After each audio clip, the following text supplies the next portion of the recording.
गरमपुरी नाम का गांव था।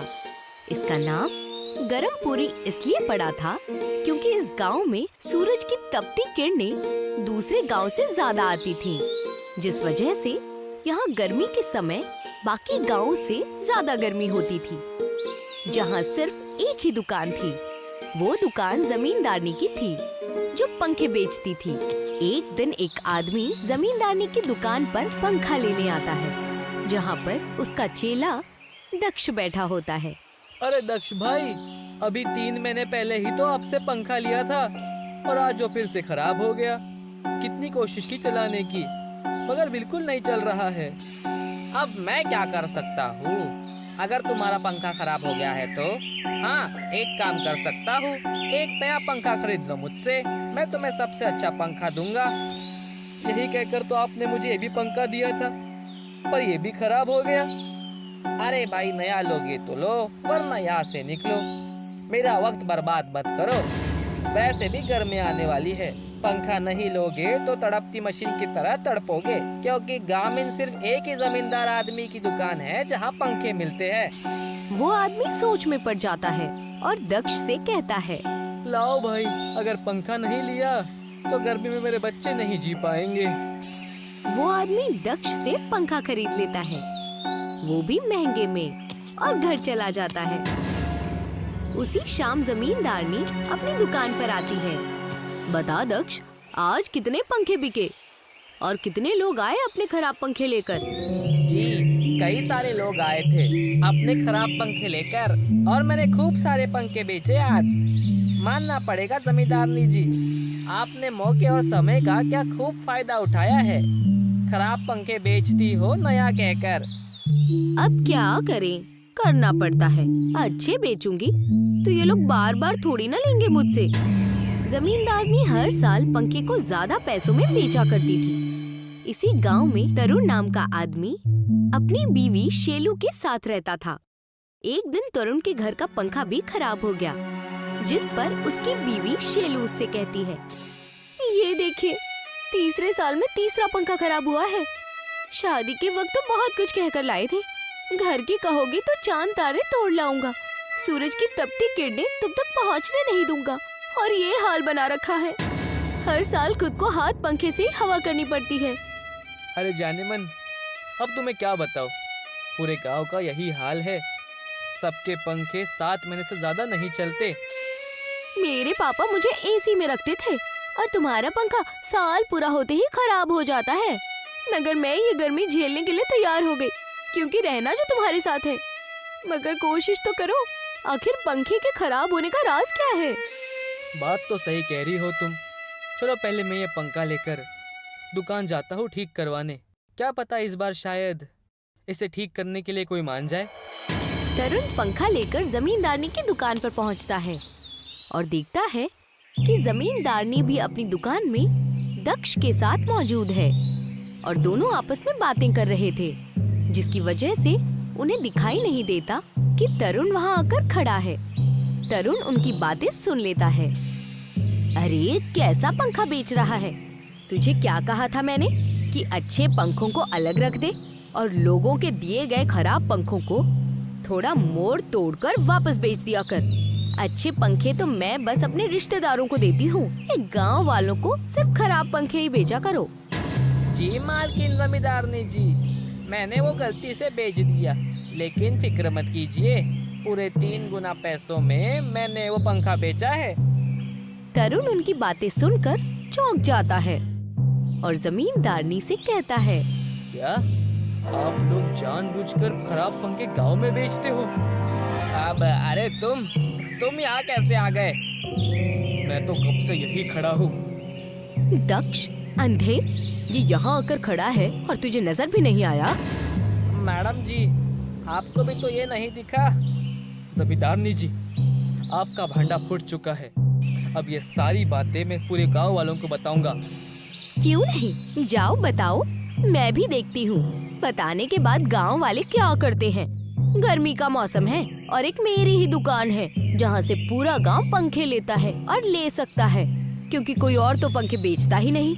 हाँ, सही कहा मालकिन जी ने। जाओ जाओ, जिसे बताना है बताओ। लोगों के मजबूरी का फायदा मत उठाओ जमींदारनी जी, कहीं पलट कर किसी की बददुआ ना लग जाए। जाओ यहाँ से, किसी की हाय यहाँ आएगी तो उसे गुड बाय कर देंगे। तरुण बिना नया पंखा लिए ही अपना बेकार पंखा लेकर वहाँ से निकल जाता है और खुद से ही बातें करता है। ये जमींदारनी सही तो कह रही थी, इतने साल हो गए मगर हमने कभी ये सोचा ही नहीं कि हमारे पंखे आखिर इतनी जल्दी खराब क्यों हो जाते हैं, और ये लोग उसे ठीक करने के बजाय नया खरीदने के लिए क्यों कहते हैं। तरुण खुद से ही बातें करते करते जा रहा था कि तभी उसे एक विदेश का वैज्ञानिक नजर आता है। वो वैज्ञानिक उसे देखकर पूछता है, हेलो, आप इसी गांव के रहने वाले हैं? जी हाँ। क्या हुआ, इतने परेशान क्यों हो? तरुण गांव की परेशानी और जमींदारनी के बारे में उस वैज्ञानिक को बताता है, जिसे सुनकर वैज्ञानिक तरुण से कहता है, फिक्र मत करो, मैं इस गांव में इतनी गर्मी क्यों हो रही है ये जानने के लिए आया था, और इससे निपटने के लिए मैंने एक ऐसा एसी बनाया है जो गर्मी में कपड़े बना देती है। मुझे एक जरूरी काम से अपने देश लौटना पड़ेगा। मैं ये एसी तुम्हें दे रहा हूँ, आओ मेरे पीछे आओ। वैज्ञानिक तरुण को अपने छोटे से लैब में ले जाता है, जहाँ पर एक एसी रखी हुई थी जो एक मामूली एसी की तरह ही दिख रही थी। एसी दिखाकर वैज्ञानिक तरुण से कहता है, ये एसी अपने घर ले जाओ, इसमें तुम जो कपड़े पहनोगे वैसे ही कपड़े ये एसी बना कर देगी, लेकिन ये तुम्हें हमेशा ठंडा रखेगी, इतना ठंडा कि गर्मी में भी ठंडी महसूस होगी। सच में? सच में, मैं तुम्हें इसे इसीलिए दे रहा हूँ क्योंकि मुझे अपने देश वापस जल्दी जाना है।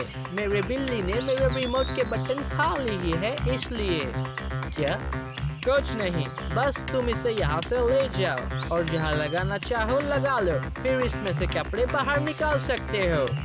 तरुण एसी लेकर अपने घर आ जाता है और सारी बातें अपनी बीवी शेलू को बताता है। उसकी बीवी शेलू उससे कहती है, ओ जी, इसे चालू करके देखिए, क्या पता सच में कोई कपड़े निकल आए। वैसे भी इस एसी के रिमोट पर सिर्फ एक ही बटन है, तो मुझे नहीं लगता कि इसमें से कोई हवा आएगी भी। तरुण एसी चालू करता है। जैसे ही वो एसी चालू करता है, एसी से एक किरण आकर अरुण को स्कैन करती है और एसी से जहाँ से हवा आती है वहाँ से कपड़े निकलते हैं। बस उन कपड़ों के आगे एक बड़ा सा चांद बना हुआ था। इस एसी ने तो वाकई में एक टी शर्ट निकाल दी। जल्दी से इसे पहन कर देखिए।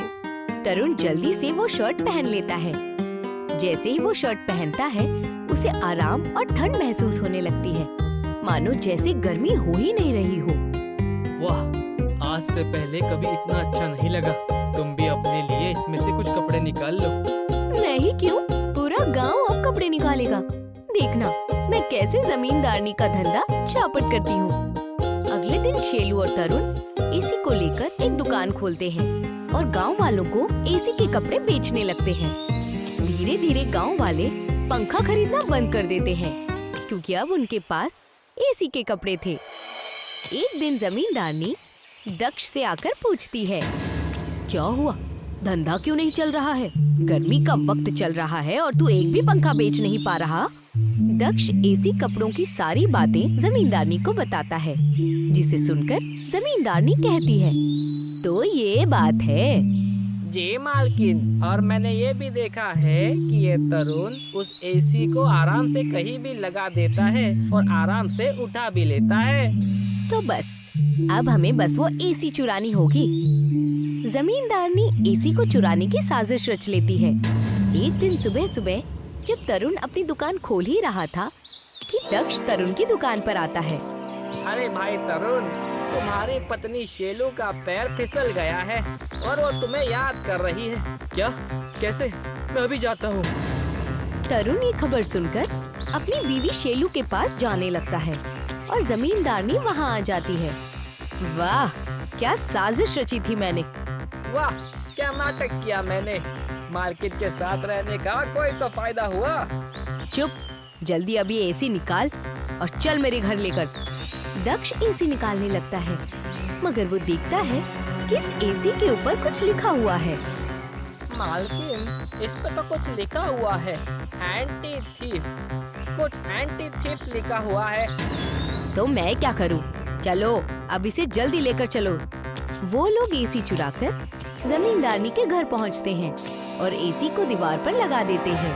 मालकिन चालू करे। बिल्कुल चालू किया जाए। दक्ष एसी चालू करता है। उसमें हूबहू उनके जैसे दिखने वाले कपड़े होते हैं, मगर इस बार चांद की जगह सूरज लगा होता है उसमें। जमींदारनी और दक्ष दोनों ही नए एसी के कपड़े पहन लेते हैं, मगर उन्हें ठंड की जगह गर्मी लगने लगती है। अरे इसमें तो बहुत गर्मी लग रही है। रुक, मैं अभी ये कपड़े उतार कर आती हूँ। मालकिन ये कपड़े नहीं निकल रहे, लटक गए यहाँ पर। ये एंटी थीफ के वजह से ये हुआ है। अब हमें इसे वापस तरुण को देना होगा। दोनों एसी लेकर तरुण की दुकान पर पहुंचते हैं और सारी बातें बताते हैं। वहाँ पर शेलू भी खड़ी होती है। क्या हुआ? लूट कर दिल नहीं भरा जो झूठ और चोरी पर उतर आए आप लोग? नहीं, हम आपको माफ नहीं करेंगे। बेटा माफ कर दे, बहुत गर्मी हो रही है। सिर्फ एक शर्त पर हम आपको माफ करेंगे। मैं सब मानने को तैयार हूँ। गांव को सारे अच्छे पंखे दे दो और गांव छोड़कर चली जाओ और कभी वापस मत आना। ठीक है, मंजूर है। तरुण दोनों को माफ कर देता है।